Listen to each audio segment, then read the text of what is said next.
Hello, I'm Lark, and welcome back to the second episode of Vanilla Sky. So in the last episode, we were able to set up quite a nice tree farming area around where we started on the island. We gathered a bunch of wood, and then we also built a path all the way down to the bottom of the world. And that really sets us up for success in this episode. In this episode, we are going to be splitting up into two parallel paths toward progressing further in this world. One path is getting us water, while the other path is getting us gold. The latter of which is going to be a much longer journey and is partially dependent on the first path that we take. So to get water in our world, we must first build a mob farm. Upon building the mob farm, we will then kill zombies, and we're going to hope that they drop an iron ingot, which we will then use to craft a cauldron and then an iron bucket. Then when it rains, like it is currently, there is a small chance that the rainwater will form and fill up that cauldron with water, which we can then use the bucket to collect.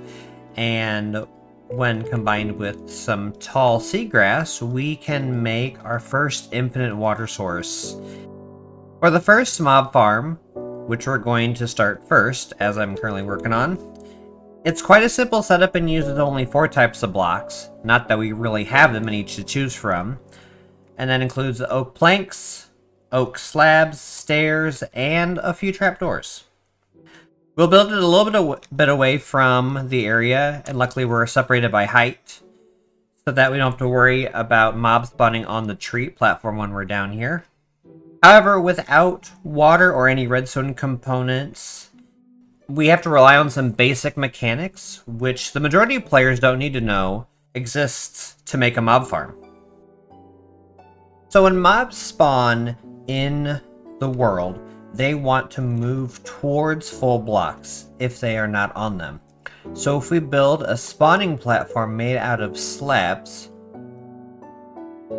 then place a few trapdoors on top of the slabs to prevent spiders from spawning.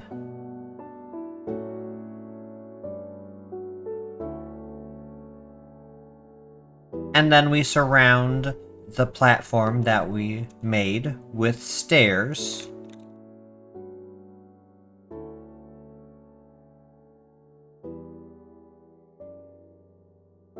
And then build a giant cube out of full blocks with a path between the full blocks and the spawning chamber, connecting them. And then you go ahead and repeat this process a few more times on top of each other. What you have to do is make sure that the very top of the farm is slabbed or has stairs on top, is spawn proof so mobs cannot spawn on top of it or get out. But the last part that you need to do is expand the top of this a few blocks above the spawning platforms, and then make sure that this has a bunch of slabs on top of it as well. You now load the area. The mobs will slowly fall down into the chamber. So if we freak him up here, we can see that the mobs can spawn in here. And then they will naturally just walk over to try to hit that solid blocks and then fall down. And yeah, it's just kind of a weird mechanic, but it works. And then if you have a sword, all you have to do is come over here and attack them, and you can get all the drops you could ever ask for.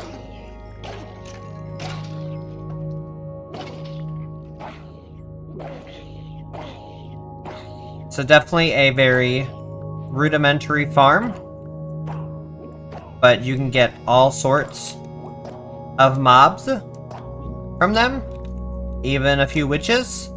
And look at that, we got gunpowder, bones, we even got a chest plate, a few empty bows, and a lot of rotten flesh. So over time, we'll get more. Oh, plus some arrows. I forgot about the arrows. But over time, we will get more and more drops. And yeah, so you can easily expand the farm, add a few more layers and stuff. Just make sure that as the higher the farm gets, the greater the fall damage. So eventually you can get to a point where they're one hit.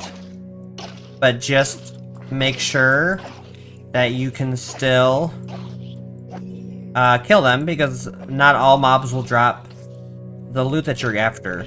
So, because a zombie has to be killed by the player in order to be killed.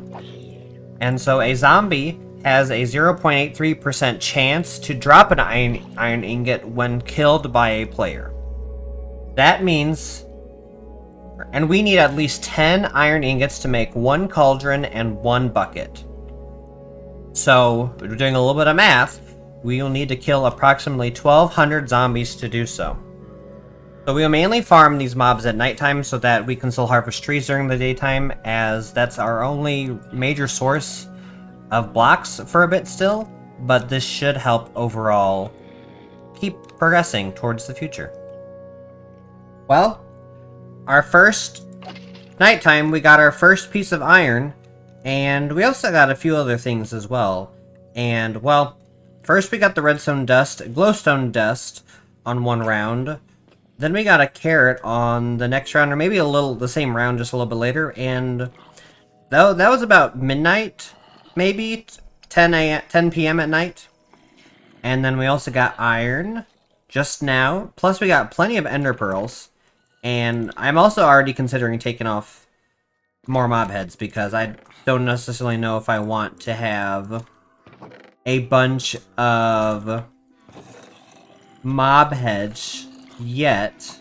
So we're gonna store the iron here, and technically, like, if we get enough glowstone, we can use this as a light source, or if we get enough redstone dust, we can always use that as light sources as well. So let me finish these mobs off and then harvest some trees, and we'll go work on grinding out some more trees, since it is daytime and I probably have a bunch of trees up there.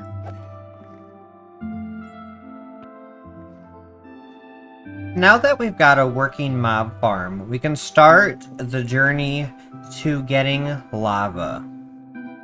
As I said in the first episode, in order to get lava, we need to get it gifted to us through Hero of the Village, which will first require us to find a pillager tower to get a bad omen and win a raid, and before that we have to get villagers to give us gifts, which we will need to convert 2 zombie villagers from a mob farm using a Witch's Splash potion of weakness and 2 golden apples. We get apples from the oak trees we're already growing and harvesting, but that means we need a source of gold. And in this world, the only way to get gold is by creating zombified piglins